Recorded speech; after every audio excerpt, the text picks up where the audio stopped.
In Pakistan, two young girls were tragically killed and five children, along with a man, were injured when unknown gunmen opened fire on a school van in Atak's Tahrir Court area. The attack, believed to be due to personal enmity involving the van's driver, has shocked the nation, prompting authorities to conduct raids in an effort to apprehend the suspect. Condemnations have poured in from top leaders including President Zardari and Prime Minister Shehbaz Sharif, who called the attack cruel and gruesome. In another development, a Lahore court has extended the remand of Farhan Asar, accused of spreading disinformation that fueled anti-Muslim and anti-immigrant riots in the United Kingdom. The suspect is currently under investigation by the FIA for his alleged role in posting misleading content online. The remand extension will allow further investigation into his activities. Meanwhile, the bodies of five Afghan nationals found hanging from an electric pole in Balochistan last week have been returned to their families in Afghanistan.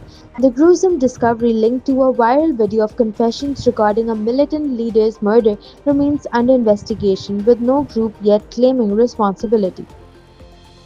The Israeli military court has extended the house arrest of soldiers accused of sexually assaulting a Palestinian prisoner at Sde Daman prison in the Negev desert. The extension until September 4th follows a review of the investigation, which revealed sufficient grounds for arrest. The case, which emerged from disturbing footage, has heightened scrutiny on the conduct of Israeli forces and their treatment of detainees. In the ongoing conflict between Israel and Hamas, US Ambassador Linda Thomas-Greenfield has informed the UN Security Council that a ceasefire and deal for captive release are nearing.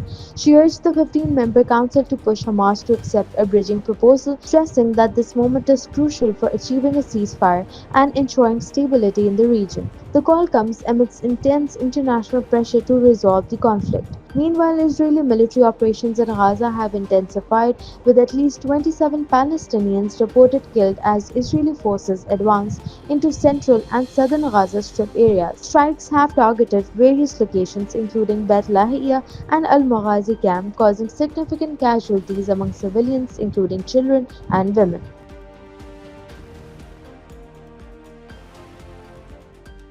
Shifting our focus to the United States, at the Democratic National Convention in Chicago, Minnesota Governor Tim Walz accepted his nomination as the vice presidential candidate, celebrating his love for the country and outlining his commitment to safeguarding American freedoms. Walz will support Kamala Harris in the campaign against Donald Trump.